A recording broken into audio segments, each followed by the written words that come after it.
আসসালামু আলাইকুম আমার প্রিয় ভাই বোনেরা, কেমন আছেন? আশা করি ভালো আছেন, সুস্থ আছেন। আলহামদুলিল্লাহ আমিও ভালো আছি, সুস্থ আছি। আপনারা কেমন আছেন অবশ্যই জানাবেন। নিয়ে আসলাম, এটাকে আপনারা ডোনা কেকও বলতে পারেন এবং প্যান কেকও কিন্তু এটা বেশি পরিচিত। এটা কিভাবে বানায় সেই রেসিপি বিভিন্ন রকমের ভিন্ন সিস্টেমে বানা যায়, চকলেট থেকে শুরু করে সবাই। কিন্তু আমি বানিয়ে নিলাম আম দিয়ে, পাকা আম দিয়ে প্যান কেক। আগে কখনো বানাইছেন না খাইছেন অবশ্যই আমাকে জানাবেন, কিন্তু প্রথমেই আমি বানিয়ে নিলাম পাকা আম দিয়ে প্যান কেক।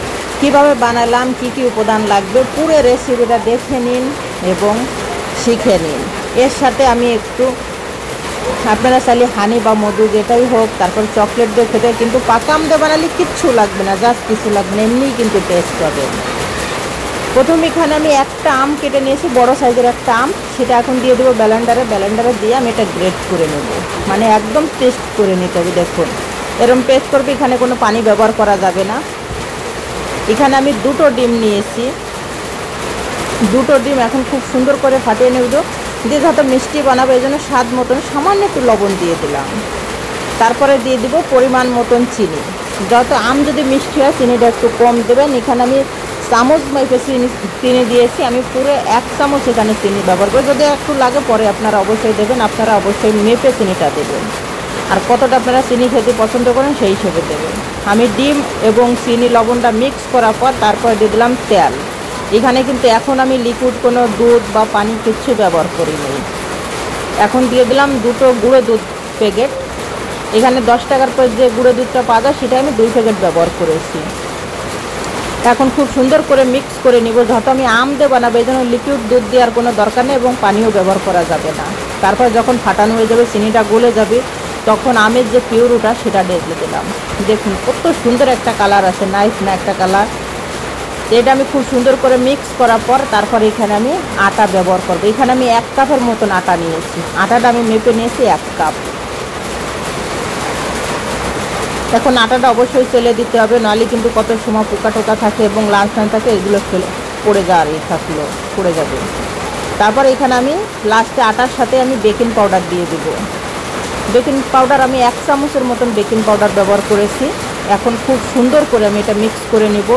এখানে কিন্তু কোনো ফুড কালার আমি ব্যবহার করি না, জাস্ট আমের যে কালারটা সেটাই, কিন্তু যেহেতু আমি আম দেয় এই প্যানকেকটা বানাবো লাগছে এই জন্য আমটাই কিন্তু থাকবে। আর আমে কিন্তু খুব সুন্দর স্ট্রং একটা ঘ্রাণ থাকে, এই জন্য কোনো সুগন্ধি কোনো কিছু আমি ব্যবহার করি না। আপনারা চাইলে এখানে একটু ফেনিল এসেন্স ব্যবহার, কিন্তু সেটা কিন্তু ঘ্রাণটা নষ্ট হয়ে যাবে। আমার ডোটা একদম পারফেক্ট হয়ে গেছে, না পাতলা না ঘন, কেন কি এরমই কিন্তু ডো চালাচ্ছে। এখানে পানি যখন আমতে বানাবেন পানি ব্যবহার করবেন না, একদম ডান। এখন চুলে আমি একটা ফ্রাই প্যান দিয়ে দিলাম, সামান্য একটু তেল ব্রাশ করে দিলাম নিচে। এখন এক এক করে দিয়ে আমি এটা মানে করে নেব, কুক করে নেব। আমি এখানে চামচ, যে চামচটা আমি ব্যবহার করেছি দেখেছেন, এই চামচ মেপেই কিন্তু আমি এখানে চিনি ব্যবহার করেছিলাম। আমি একটু প্রথমে একটু ঢেকে দিয়েছি, যে ঢেকে দিলে কতটা ফুলে ওঠে, কিন্তু না, কেন কি ঢেকে দিলেও কিন্তু ফুলে ওঠে, দ্রুত কুক হয়ে যাবে, কিন্তু এটা এই প্যানকেকটা কখনো ঢেকে কখনো বানায় না। এই জন্য দেখুন যখন উপর থেকে একদম বুড়বুড়ি ছেড়ে দিবি, তার মানে এখন আপনি উল্টাই দেবেন, নাহলে নিচে দিয়ে আবার বেশি পুড়ে যাবে, বেশি ভালো হবে না। আর এটা দেখুন ফুলার গুঁতোয় কিন্তু দুটো ভাগ হয়ে যায়। যদি আপনার ডোটা যদি ভালো মাখানো হয়, আপনার এটা আটাটা যদি ভালো হয় প্যানকেকের মাখানো, তাহলে কিন্তু এই দুটোই কিন্তু ফুলে যাবে, ফুলে দেখুন দুটো ভাগ হয়ে যাবে। আমি উল্টে পাল্টায় দিয়ে খুব সুন্দর করে দেখুন একটা কালার চলে আসছে, আর কি সুন্দর একটা কালার, আমের একটা কালার চলে আসছে। উল্টে পাল্টা দিয়ে এই কোথায় আমি ভেজে নেব, সবগুলো আমি প্যানকেক ভেজে নেব। আর এই প্যানকেকটা কিন্তু বাচ্চাদের কিন্তু বেশি পছন্দ, আর সেটা যদি চকলেটই, আপনারা চকলেট দিয়েও কিন্তু এই সেম পজিশনে কিন্তু সেম পদ্ধতিতে চকলেট দিয়েও বানিয়ে নিতে পারেন। কিন্তু সেখানে হয়তো একটু লিকুইড দুধ ব্যবহার করবেন, যখন ঘন হয়ে যাবে লিকুইড দুধটা ব্যবহার করবেন। কিন্তু এখানে যত আমি আম দিয়ে বানাবো লাগছি, কোনো পানি বা লিকুইড আমি ব্যবহার করি নেই।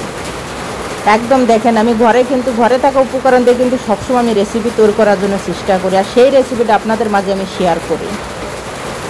তা আমার এই ছোটো ছোটো রেসিপি কেমন হয় গ্রামে থেকে, সেই রেসিপিগুলো অবশ্যই আপনারা জানাবেন এবং কমেন্টে জানাবেন যে কেমন হয়। আর অবশ্যই আপনাদের সাপোর্ট আমি সবসময় আশা করি, কেন কি আপনারা যদি সাপোর্ট না করেন হয়তো আমি কিছুই না, কেন কি আপনাদের সাপোর্টের জন্য কিন্তু এখন আমি রেসিপিগুলো তৈরি করি। এক এক করে সব প্যানকেকগুলো আমি এই হতেই ভেজে নেব। আর কোন সময় দেখবেন, যখন দেখবেন উপর থেকে বুড়বুড়ি ছাড়ে, মানে যে এই ফুটে ফুটে ওঠে, তখন বুঝবেন আপনার মানে একদম ডোটা পারফেক্ট হয়েছে। সেই তাহলে আপনার উল্টে দেবেন। আর খুব সুন্দর কিন্তু একটা কালার আসে নিচের দিকে, খুব নাইস একটা কালার আছে, দেখেই বুঝতে পারছেন। আর এর ভিতরে কিন্তু একদম জালি জালি ধার কিন্তু হয়ে যায়।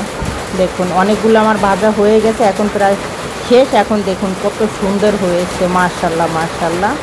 এবারে বাসায় একবার হলেও ট্রাই করে, দুর্দান্ত লাগবে। এখানে আপনারা হানি দিয়েও খেতে পারেন, তারপরে চিনির যে শিরা, চিনির একটা শিরা বানাই নিতে পারেন, সেটাও আপনারা খেতে পারেন। তারপরে আমাদের বাড়িতে তো সবসময় আস্ত চিনি দিয়ে খেয়ে থাকে পোলাপান, এজন্য বেশি ভালো লাগে। তারপরে আপনারা চকলেট দিয়েও খেতে, কিন্তু আম দিয়ে যত বানাইছে আমের এখানে কিচ্ছু লাগবে না। দেখুন কত নরম আর সফট হয়েছে, দরার সাথে এমনি ভেঙে যাওয়া লাগছে, এত পারফেক্ট হয়েছে। এই আম দিয়ে এই প্যানকেকটা এত সুন্দর হয়েছে, একবার ট্রাই করেন। সবাই ভালো থাকেন, সুস্থ থাকেন, আল্লাহ হাফেজ।